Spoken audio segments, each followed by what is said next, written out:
NFTs का bubble burst हो गया है। क्या वाकई में एनएफटीज एक बबल थे?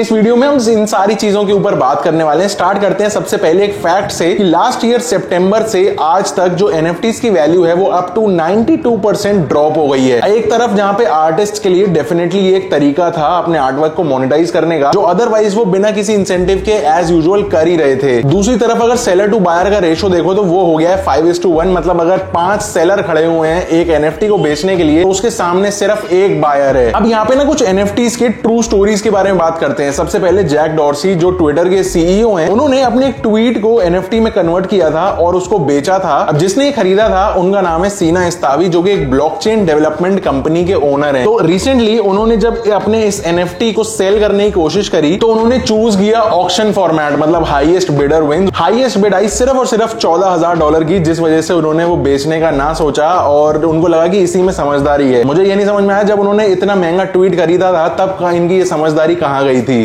पैसा हो तो क्या कुछ नहीं हो सकता। स्टोरी नंबर 2 पे चलते हैं। तो यहाँ पे स्नूप डॉग क्यूरेटेड एक एनएफटी थी डॉगी नाम से, जो कि उन्होंने अप्रैल में बेची थी $32,000 की। अब जिसने भी एनएफटी खरीदी होगी उसको ये लग रहा होगा कि यार स्नूप डॉग की खरीदी है भाई, ये तो बहुत पैसा बना के देगी। तो उसने जब सेलिंग पे डाली उसको रिसेंटली तो $25 मिलियन के लिए डाली थी। लेकिन गेस व्हाट, हाईएस्ट से हाईएस्ट बिड जो उनकी एनएफटी पे आई वो आई सिर्फ और सिर्फ $210 की। और अभी रिसेंट क्रैश के बाद देखो तो एनएफटी प्रोजेक्ट्स की हालत कुछ ऐसी हो रही है कि 50 से 80% तक डाउन है। अब जितने भी ज्यादातर एनएफटीज हैं वो यहाँ तो ईथर या तो सोल के ऊपर बेस्ड हैं। और इस टाइम पे देखो तो top crypto currencies including BTC सारे के सारे अपने सपोर्ट तोड़ रहे हैं, मतलब डाउन आते चले जा रहे हैं। तो ऐसे में इन एनएफटीज का क्या ही होगा? ये सब चीजें हमको सोचने में मजबूर करती हैं कि यार ये एनएफटी का बबल था जो बर्स्ट हो चुका है, या फिर इस कॉइन की एक दूसरी स्टोरी भी है जो कि हमको लेके आती है अपने अगले पॉइंट पे कि एनएफटीज बेसिकली सिर्फ 2 रीजन से बिकती हैं। पहली, या तो उसके अंदर कोई यूटिलिटी है और उससे आप कुछ अलग मॉडल से मोनेटाइज कर पा रहे हो। दूसरी चीज सेंटिमेंटली, कि भाई हमको कोई चीज पसंद है, हमने उसके अंदर पैसे डाले, हमने वो एनएफटी परचेज कर ली, या मैं एक कलेक्टर हूं, मैं कलेक्ट करता हूं सारी एनएफटीज। तो एक ये केस हो गया। अब अगर हम अपने दोनों स्टोरीज को चेकआउट करें जो मेजर हाइलाइट्स बने हुए हैं क्रिप्टो स्पेस के, तो उसमें आप देखोगे कि ये दोनों जो एनएफटीज है ना, ये दोनों के दोनों सेंटिमेंट से जुड़ी हुई है, ना कि यूटिलिटी से। इसका मतलब एक जने को लगा कि ये जैक डॉर्सी का ट्वीट है इसलिए ज्यादा का बिकेगा, इसलिए उसने खरीद लिया था। दूसरे केस में स्नूप डॉग वहां पे नेता बने हुए थे और ओवर द टाइम जब लोग इंटरेस्टेड नहीं है तो उसकी वैल्यू बिल्कुल ऑलमोस्ट जीरो हो गई। बेसिकली मेरे ओपिनियन में जो एनएफटी का गेम है वो सिर्फ और सिर्फ यूटिलिटी का रह गया आज की डेट में। अगर आपकी कोई एनएफटी है जो एक्चुअली में कहीं पे यूज हो रही है किसी इकोसिस्टम के अंदर, आपको कुछ ना कुछ रेवेन्यू बना के दे रही है, आप उसको डेली यूज कर पा रहे हो, तभी जाके उसकी मार्केट में वैल्यू है। अदरवाइज वो बिल्कुल यूजलेस है, क्योंकि over the time trend change होता जाता है। और एक पर्सनल फिगर या पब्लिक फिगर के नाम पे अगर एक ट्वीट को आप एनएफटी की तरीके से खरीदोगे तो वो सिर्फ आपकी बेवकूफी कहलाएगी। करंट सिनेरियो को देखें तो लोग सिर्फ उन्हीं एनएफटीज में इन्वेस्ट करना पसंद कर रहे हैं जो उनको डेली कुछ ना कुछ, भले थोड़ा भले ज्यादा, लेकिन कुछ ना कुछ रेवेन्यू बना के दे, क्योंकि अल्टीमेटली एनएफटी और क्रिप्टो स्पेस में पैसा सबको बनाना है। और जब बात पैसे बनाने की आती है तो सेंटिमेंट्स कम और वर्किंग बिजनेस प्लान ज्यादा काम आता है। अब जो यूटिलिटी वाली एनएफटीज हैं उनको एक इकोसिस्टम होता है जिनके अंदर वो चल पाए और यूजर वहां पे आके उस काम को कंप्लीट करके अपने कॉइन्स को माइन कर पाए या फिर एक रिवॉर्ड क्लेम कर पाए। बेसिकली आप एनएफटी की कैटेगरी को देखोगे तो वो ओवर द टाइम इवॉल्व होती जा रही है। सबसे पहले आई कलेक्टेबल्स, जैसे कि बोर्ड एट यॉट क्लब आया, म्यूटेंट एप यॉट क्लब आया, उसके बाद क्रिप्टो पंक्स आया। तो ये बेसिकली सिर्फ कलेक्टेबल्स वाले में थे कि 10,000 की लिस्ट एक निकल गई है जी, जो फ्री में ले ले या जितने में भी ले ले। उसके बाद सिर्फ एक ही रेवेन्यू मॉडल है कि आप उसको ट्रेड कर लो किसी और से जिसको विश्वास हो कि भाई आपका वाला जो एनएफटी है वो कुछ ज्यादा का वो बेच पाएगा। इसके बाद आया प्ले टू अर्न, जहां पे आपको गेम्स में इन्वॉल्व किया गया कि आप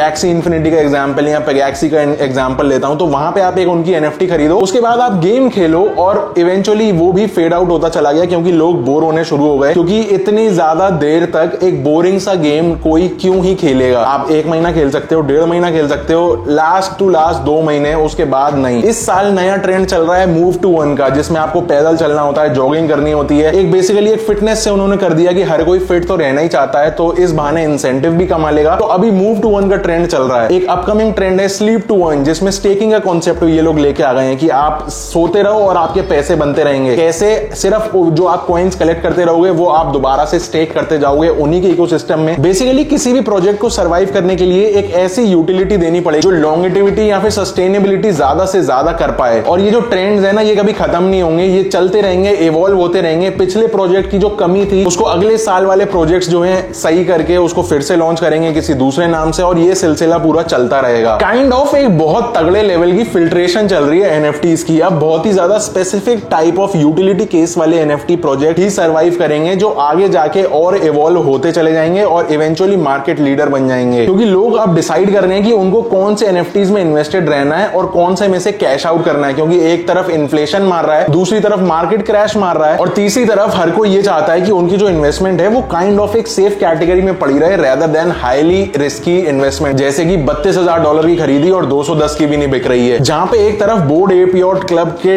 एनएफटीज सिर्फ कलेक्टिबल्स के फॉर्म में चल रहे हैं, उस बंदर की फोटो लेके आप करोगे क्या, ये चीज का कोई जवाब नहीं दे पाता है, सिर्फ ये बोलता है कि पसंद आए तो महंगे में ले लो। दूसरी तरफ अगर आप आज वाले सिनेरियो के जो एनएफटी प्रोजेक्ट्स चल रहे हैं, चाहे वो प्ले टू अर्न हो, चाहे मूव टू अर्न हो, चाहे कोई और हो, बेसिकली उसके अंदर यूटिलिटी प्रोवाइड करी गई है, और अगर आप खरीदते हो तो आपको ये डर नहीं है कि भाई सामने वाले को पसंद आए कि नहीं आए, तो फिर मेरा बिकेगा या फिर नहीं बिकेगा। क्योंकि पहली चीज, आप डेली इन गेम इकोनॉमी टोकन्स वहां पे कमा रहे हो। दूसरी चीज, ये वाले एनएफटीज अपग्रेडेबल होते हैं क्योंकि हर के स्टैट्स अलग अलग होते हैं, और आप डेली इन गेम टोकन्स को ही लगा लगा के अपग्रेड करते जाते हो, जो इवेंचुअली आपकी एनएफटी की वैल्यू बढ़ाती जाती है इनके इन गेम मार्केट प्लेस के ऊपर। तीसरी चीज, अगर सामने वाले को आपकी एनएफटी की वैल्यू उतनी नहीं लग रही है तो भी आपको कोई डर नहीं है, क्योंकि आपको बेचने की इवेंचुअली नीड ही नहीं है, क्योंकि एज लॉन्ग एज वो अंदर आपको इनकम जनरेट करके दे रहा हो। तो मेरे हिसाब से ये जो पूरा इकोसिस्टम है ये घूम फिर के आ जाता है उस प्रोजेक्ट के एनालिसिस के ऊपर। आपको किसी भी प्रोजेक्ट की अगर एनएफटी में लेनी है तो आपको डीप एनालिसिस की नीड पड़ेगी कि ये प्रोजेक्ट कैसा है, मतलब कैसे काम कर रहा है, टोकेनोमिक्स क्या है, इसकी सस्टेनेबिलिटी क्या है, मॉडल कौन सा यूज कर रहे हैं, एनएफटीज कितने लोग यूज कर पा रहे हैं, मतलब छोटी टारगेटेड स्पेसिफिक नीश ऑडियंस है या फिर एक वाइड अपील दे रहा है ये प्रोजेक्ट, इनके इन्वेस्टर्स कौन से हैं, इनकी टीम क्या कह रही है, इनकी कम्युनिटी कितनी स्ट्रांग है, क्योंकि इवेंचुअली एनएफटी प्रोजेक्ट्स में जितनी ज्यादा स्ट्रांग कम्युनिटी होती है उतना ही वो प्रोजेक्ट अच्छा सस्टेन करने के चांसेस बढ़ते हैं। तो जितने ज्यादा चेक बॉक्सेस टिक होंगे उतने ज्यादा चांसेस बनते हैं यहाँ पे किसी भी गेम या प्रोजेक्ट के ज्यादा सर्वाइव करने और ज्यादा से ज्यादा उसमें से मोनेटाइज करने के। तो मेरे हिसाब से इवेंचुअली एक एनएफटी का बबल बर्स्ट हो चुका है, जिसने हमको ये सिखाया कि एनएफटी की जब तक यूटिलिटी ना हो, actual use case physical world में ना यूज हो पा रहा हो, तो उसको खरीदने में उतना सेंस नहीं बनता है। वहीं पे एक दूसरे बबल की शुरुआत हो रही है या फिर एक एवोल्यूशन आप कह लो, जो हमको ये सिखा रहा है कि यूटिलिटी वाले प्रोजेक्ट्स को डिटेक्ट करो, डीप रिसर्च करो कि आपकी एनालिसिस उसके ऊपर क्या कहती है, और उसके बाद उसके अंदर ऐसे डालो, लेकिन ये सोच के डालना कि भाई ये क्रिप्टो की दुनिया है, यहाँ पे आप कुछ भी डालो तो सिर्फ उतना ही डालना जो आप लूज करने के लिए केपेबल हो, आपकी कोई बात ना बिगड़ जाए, क्योंकि यहाँ पे चीजें हाईली वॉलेटाइल हैं और 1 घंटे के अंदर आपकी इन्वेस्टमेंट कहां से कहां पहुंच जाए कुछ नहीं पता है, भले ऊपर या फिर नीचे। तो हम इस चैनल के ऊपर इसी तरीके के ज्यादातर एनएफटी प्रोजेक्ट्स के रिव्यूज करते रहते हैं, उनको चेकआउट करते रहते हैं कि क्या ये वैल्यूएबल है या फिर नहीं, आपको डालना चाहिए नहीं डालना चाहिए। तो मेक श्योर आप सब्सक्राइब कर लेना अगर आपको इस तरीके के प्रोजेक्ट्स में इंटरेस्टेड हो। और साथ में हमने एक डिस्कॉर्ड सर्वर अपना लॉन्च कर दिया है, तो लिंक डिस्क्रिप्शन में मिल जाएगा। वहां पे बहुत सारे लोग आपके मेरे जैसे जो